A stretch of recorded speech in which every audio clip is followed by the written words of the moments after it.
Uganda, Ostafrika. Die Schreckensjahre unter Diktator Idi Amin sind längst vorbei, aber noch immer zählt Uganda zu den ärmsten Ländern der Erde. Die meisten Menschen leben hier von der Landwirtschaft als Selbstversorger. Die durchschnittliche Lebenserwartung liegt bei 48 Jahren.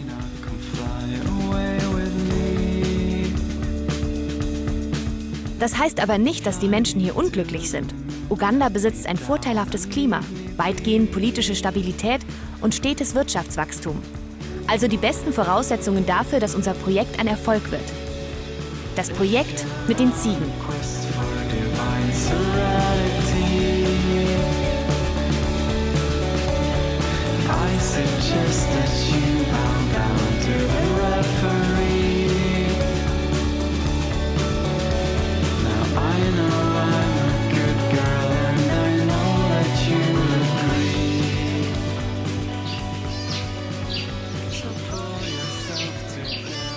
Mit einer einfachen Idee hat alles angefangen. Damals, 2005.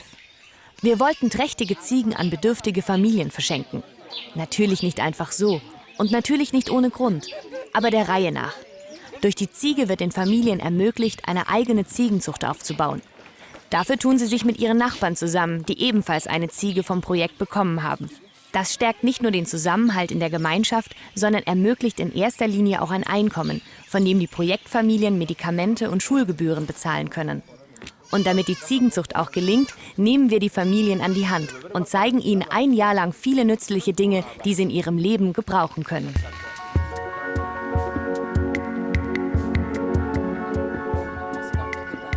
In Workshops zur Ernährung wird versucht, den in Uganda üblichen Speiseplan von Reis und Bohnen zu erweitern.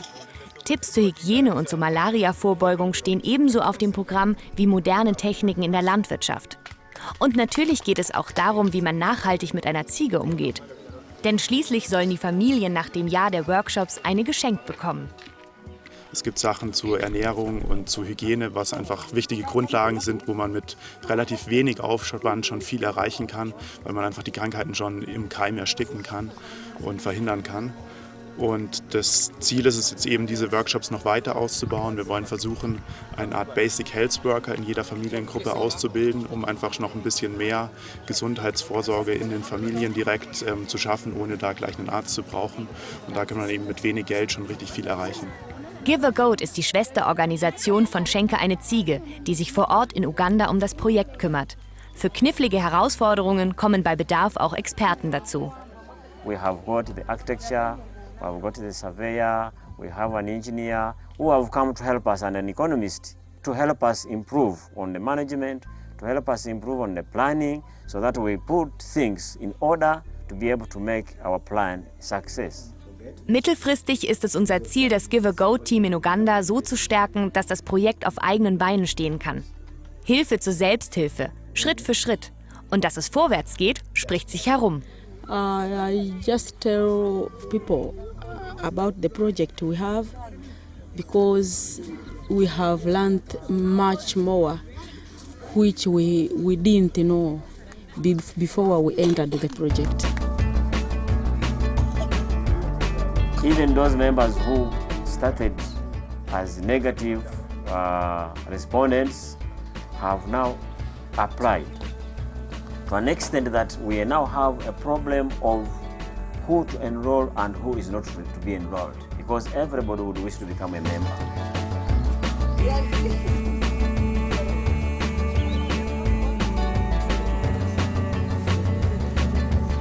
Jedes Jahr werden 50 Familien in das Programm aufgenommen. Meistens sind es die Frauen, die an den Workshops teilnehmen und dadurch einen wichtigen Beitrag für ihre Familien leisten.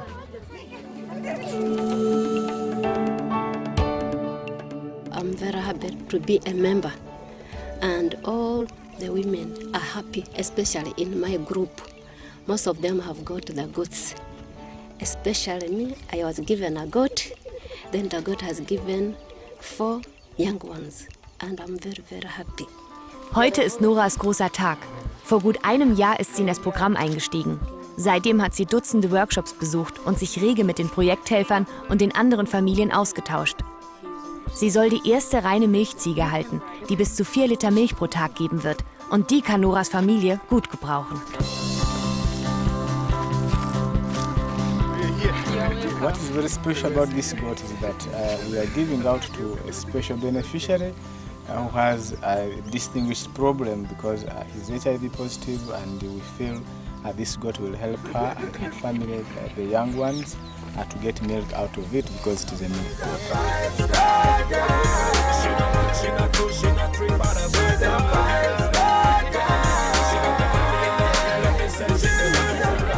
Some milk I can sell to get school fees for the children, and some I use on nutrition so that we can be healthy and be strong in our bodies.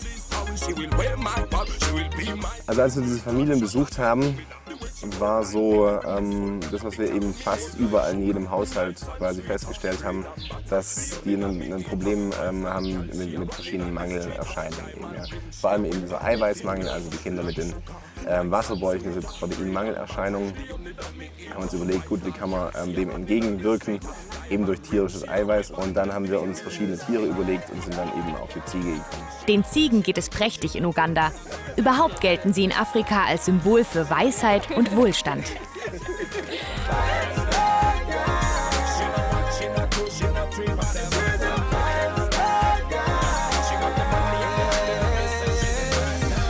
Die Ziege ist ein robustes Tier, hat nicht so viele Ansprüche an die Umwelt, hat nicht so viele Krankheiten und kommt eben vor allem auch schon in der Region vor. Das ist, warum wir so die Ziege dann gewählt haben, weil es eben ein traditionelles Tier eben auch ist.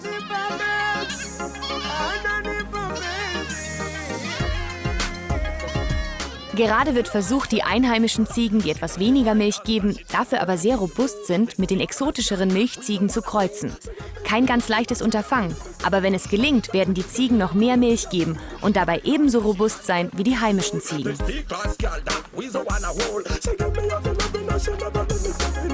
Die Aufzucht einer Ziege kostet umgerechnet 25 €. Für jede Spende garantieren wir, dass sie ohne Abzüge in Uganda ankommt. Denn sämtliche Kosten, die in Deutschland anfallen, decken wir durch Mitgliedsbeiträge und Aktionen wie den Kalenderverkauf. Aber auch die Spenden werden inzwischen nicht mehr ausschließlich in Ziegen investiert, auch wenn sie den Familien nach wie vor eine große Hilfe sind. Wir haben dann eben auch den Schritt gemacht, dass wir weg von den reinen Ziegenspenden gegangen sind und eben auch gesagt haben, was nutzt es, wenn wir jetzt die 85. Ziege in den Stall stellen, wenn der Stall einfach voll ist. Und deswegen haben wir eben auch dieses Education Center jetzt erbaut. Denn unsere Einstellung ist ganz klar die, dass Bildung die einzige Entwicklungshilfe in Anführungszeichen ist, bei der Empfänger, also hier die Leute vor Ort, entscheiden können, was sie damit anfangen.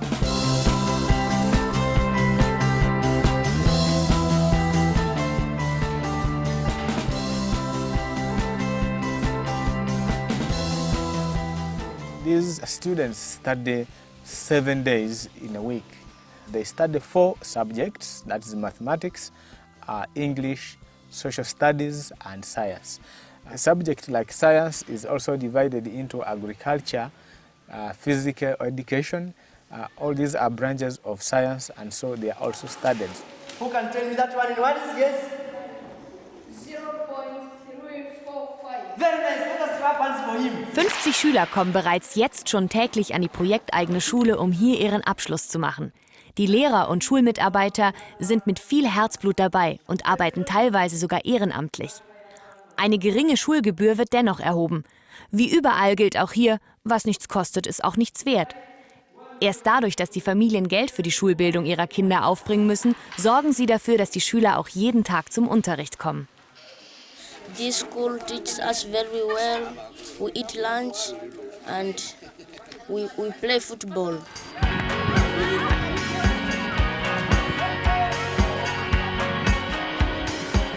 In Zukunft sollen die Kinder aber noch mehr als Fußball spielen. Das freiwillige Architektenteam von Schenke eine Ziege plant ein ganzes Schulzentrum, in dem die Kinder dann auch wohnen können. Dadurch bekommen Schüler aus ganz Uganda die Möglichkeit, hier ihre weiterführende Ausbildung zu absolvieren. Es ist ja geplant, hier den Schulstandort zu erweitern und aus der schon bestehenden Primarschule noch einen zweiten Abschnitt anzufügen, einer Sekundarschule mit einem wesentlich größeren Raumprogramm. Und es ist ja im weiteren Verlauf geplant, auch Dormitories, also Internatsräume, eigentlich Schlafräume mitzuschaffen mit den notwendigen Sanitäranlagen und den sonstigen zudienenden Räumen. Der Projektstandort von Schenke eine Ziege ist einem ständigen Wandel unterzogen. Erst 2011 konnten wir die Stromversorgung mit einer eigenen Solaranlage sichern. We have had the greatest where we have had solar power in place, which has made now our life easy. We can access internet, we can use computers, and now communication between Uganda and Germany is now solved. Damit dies auch für die Wasserversorgung gilt, wollen wir einen eigenen Brunnen bauen. Denn durch ausbleibende Regenfälle und die größer werdende Bevölkerung kommt es immer wieder zu Ausfällen. Wir waren an der ugandischen Wasserleitung angeschlossen, die aber Probleme hat, das Wasser auf die Höhe der Schule zu bringen. Da reichte der Wasserdruck nicht aus. Und jetzt seit 3 Monaten kommt kein Wasser, weil es Probleme mit den Quellen gab. Bisher wird das Wasser aus dem Fluss in Kanistern praktisch hochgetragen. Das ist natürlich für eine Schüleranzahl, die mal angepeilt ist von 800, nicht der richtige Weg. Und deswegen haben wir uns eben überlegt, eine unabhängige eigene Wasserversorgung aufzubauen. Wir sind deswegen vom Fluss aus in dem flachen Bereich so weit wie möglich weggegangen, damit wir eine hohe Filterstrecke haben und versuchen jetzt hier durch ein Probeloch den Wasserspiegel zu erkunden und auch den Untergrund zu erkunden, um dann hier an dieser Stelle eine Quelle zu errichten mit einer Pumpe, die dann das Wasser zur Schule hochpumpt. Oh, es wird schon immer feuchter. Das sieht gut aus. Ja, ich schätze mal noch 1 Meter, dann haben wir vielleicht Wasser.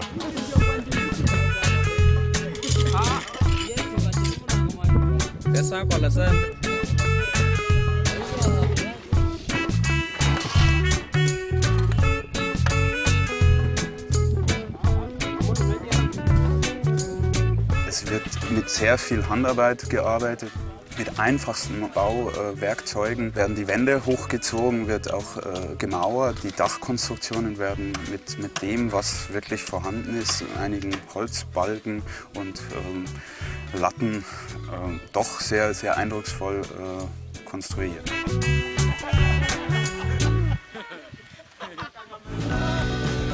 Uganda ist ein reiches Land. Reich an wunderbaren Menschen, die eine Chance verdienen.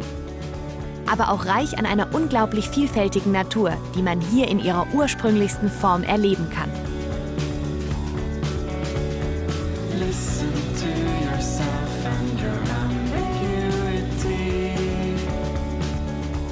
Schenke eine Ziege hat bereits viel bewegt.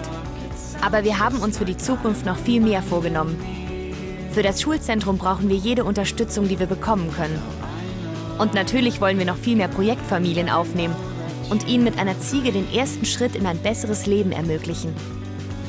Im Kampf für eine bessere Ernährung und im Kampf für ein kleines bisschen Wohlstand. Und richtig, unser Name ist eine Aufforderung. Schenke eine Ziege.